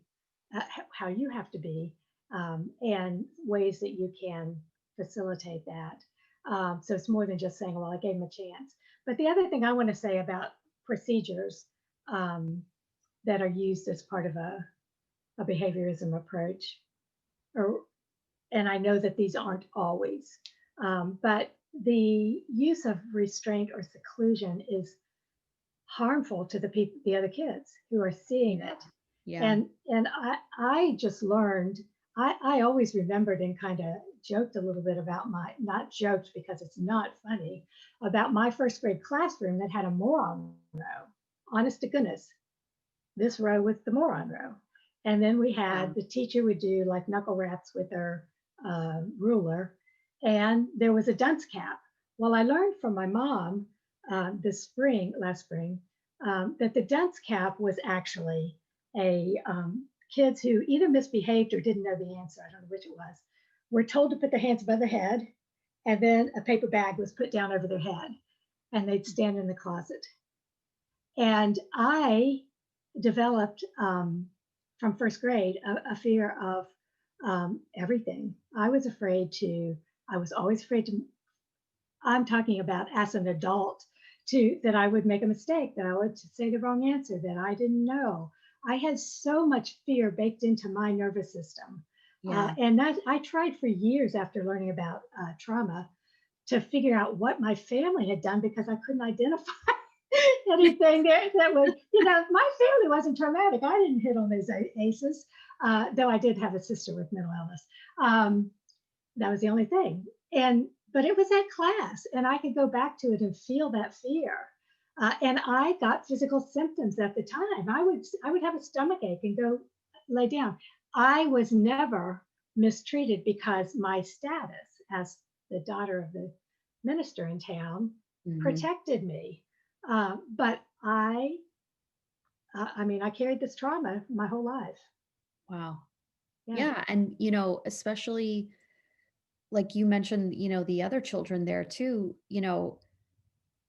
kids are picking up on everything in the environment. And so even the kids, like you were talking about, holding it all together at school and then releasing it at home, those kids are terrified of getting in trouble, Yep. and they're losing trying so face. hard, and the cost that it has is so high. And Yeah. they experience physical symptoms, like, so this isn't even just between the child who might be getting restrained and secluded, and it also affects the adult and any other Right. adults in the classroom, and Yep. the other children. So it really is something that we need to rethink. The next question we have from Iris the Virus 83 is, love the name, by the way. Um, what advice do you have for people who are going into educational assistant and support professions where behaviorism is being taught and expected, who don't want to continue perpetuating behaviorism? So they're going into a position. So, they're going into the profession to be an education assistant or a support professional, and they're being asked to take training in behaviorism, ABA, PBIS. If they don't want to continue perpetuating that, what advice do you have? Well, I would advise, and I was trying to distinguish between whether it's their training. I would look for training that gives you the neuroscience, places like Lori DeSaltis, who she does online stuff too. She Mhm. also does lots of webinars. But We had one I way, so just I saw that. I'm going to watch it. Um, so I would search out the resources for the Brain Align training, in terms of where you go and you get a job. Um, what I would do is I would share resources when they're saying you have to have this training before you do, this. I think I would share the resources. Uh, I don't think it hurts to. I've done a lot of trainings where I've gone through them to see what makes sense and what doesn't make sense. Mhm. Because you have the training doesn't mean that you will use it. What it may do is help you understand where someone's coming from. So you can say, yeah, I saw that, but it didn't click with this. How can we change that? And really the way to change people is through it's through relationships. It's Yeah, through people seeing that they want to do something differently and having a reason for doing it differently. And I really believe that people want to do what's best for kids. yeah, So if we can kind of keep that focus in mind and understand the framework, this was such a great talk that Stuart Shanker did, is that if we can get past the very different frameworks that we have and the way our mind works, and really get into the what are the common things what are we looking for, um, then maybe there's that's the best way to help influence other people, and by other people, then hopefully they influence other people. yeah, yeah. That's great advice. Okay, next question from Joey Gidseg. My state is about to boom with ABA and BCBA and expedited credentialing of practitioners. Funded disability orgs publicly support behaviorism. Do you have any advice on how to fight this? I would share the articles that Alfie Kohn referenced. I would make sure they saw that, and I would take those Mm. TRICARE report, particularly the 2020 report, where it goes into detail about. I think 70% of the kids did not do better with Yeah, ABA, and 9% did worse. I would say, why would we be doing this yeah, when this is the kind of data? This is real hard data. Tell me why we want to do something that has 80% not showing change. right. Especially the costs, both financially and Yeah. otherwise. Yeah. Oh my gosh. Yeah, I would take that article and I'd say, let's talk about this now. Okay. Okay, from Kimberly Coronado. As a parent, sending my child to a school who doesn't get it and refusing to change just breaks my heart, and theory to practice is huge. How do we close this gap more effectively? And then she also added, do you have any training specifically for LE? I don't know if I know. Law enforcement. Oh, okay. Yes. There is, I got a 3-hour webinar by someone from Kentucky that actually I got from Matthew Portel. Gave me that, so I can get you that link. Okay. Law enforcement is tricky, and we're trying to get a lot of laws passed. We're trying to get some reform passed in Virginia. And when you start talking about requiring training, when you're talking about 2 hours of training, it's like they're all balking on that. It's so foreign to me because I think every day I'm listening to a new webinar. It's just, I want to know this stuff. And I find it hard to think that 2-hour requirement is going to make a law not pass, a bill not pass. But anyway, yes, there's that 3-hour thing. We absolutely, law enforcement is so hopelessly not up to date in brain science or the mental illness or autism. Those things just set you back if you run into. And they have so many laws that are people get trapped in that are not criminals. There was another part of her question. I'm trying to remember what it was. Let's see. Sending my child to a school who doesn't get it and refusing to change just breaks my heart, and theory to practice is huge. How do we close this gap more effectively? Honestly, I think that we're going to have to pull all of us together. I keep thinking of all the individual stories I hear from families, Yeah. and finding a way to because people listen to people's stories. They do. Yeah. Somehow, I mean, that to me is one of our big challenges, is if we could get that in front of the people who make decisions. But we need enough to get to the tipping point to make that change. Yeah. It's very hard when your children are experiencing this every day. Like for people whose children experience this, like you talked about the 17-year gap, that's an entire childhood. Oh, absolutely. It's ridiculous. Yeah. And so, in this sense, it's like progress can't possibly happen fast enough because this is impacting people. Right. And the thing is, there's no reason in this day and time with the immediacy of the internet Yeah. that it should take that long. The other thing is, this is a great time because all of the systems that have been set up to do things online, this should be our best time ever to be educating people.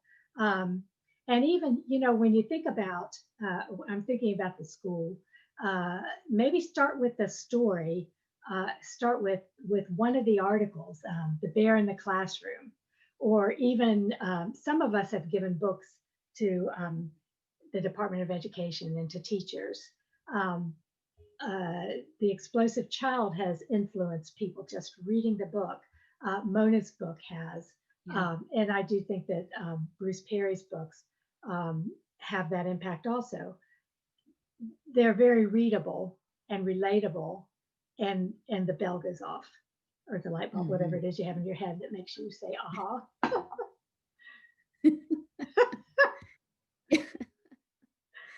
Yeah, I think there is so much information readily available now. Mhm. So, this doesn't have to be as hard as it seems. Mhm. We have the knowledge. It's just a matter of having people buy in and realize, what we thought was evidence-based wasn't measuring important things. It wasn't measuring long-term outcomes. And we're going to pivot, during COVID, especially, this is before all of our children re-enter the schools next fall, which is, I know some are going to be back sooner than that, perhaps, but I asked this in the beginning of our Alfie Kohn interview, but what do our children need and what are we going to do about it? And, now is the time. Now is the time. Right. And I think a lot can happen when you get that individual person who says, "Oh, how I am," and I've seen this all over the place. How I am is making a difference about how my kids are. Yeah. I have got to, if I change that, even for my one classroom, I can make a difference in how my kids are feeling, Yeah. and really Yeah. aiming for that feeling safe. Yeah. And by safe, it's that whole constellation, that feeling soothed, feeling seen, feeling valued, Yeah. feeling okay to make a mistake. Yeah. Yeah. Yeah. And those adults are just superstars. And I am very grateful for those people. Okay, we have one more question here. It says from Dragonfly 1000. My question is, how do you address behaviors that are just not okay in some settings? Like, for example, certain sexual behaviors. I won't be more specific. That could have come from from one of my teammates. Um, I haven't thought about that, um, because you have to do. What I would do? I would go back to see if uh, Laura Markham has addressed that, and she has the aha parenting. I'm not sure whether she has, but if she has, she's one that addresses how you can have um, boundaries and limits without having without, or not the same as having consequences. You have boundaries and limits. So I would look at it as, I don't think having consequences are going to teach that.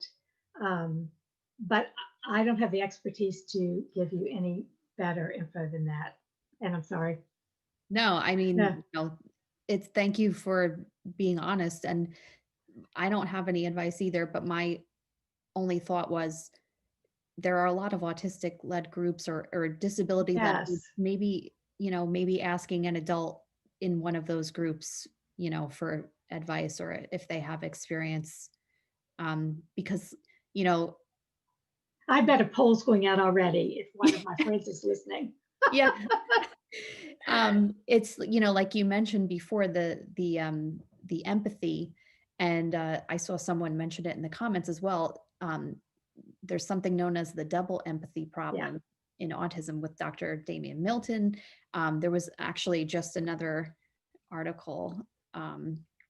It's in the British Journal of Developmental Psychology called Autism and the Double Empathy Problem, Implications for Development and Mental Health. And, people have gotten a bad rap for not, a theory of mind and not having empathy, Mhm. when it's really just that it's difficult to read the feelings of someone of a different neurotype. And neurotypical people also have a hard time reading the feelings of, people with a different neurotype. So, Mhm. this is certainly a two-way street. It all goes back to reciprocity, like you mentioned. And, the relationship is the core of humans. So Mhm. that's why it's so important for all of us. Um, I think we got to all of the questions. You are just so wonderful and informed, and we thank you so much for all of these amazing resources and Sure. your research. Um, Everyone should definitely check out the Alliance Against Seclusion and Restraint. I did want to mention that Mona, Beth talked about both Mona Delahook and Lori Desautel's. We have had webinars with both of them.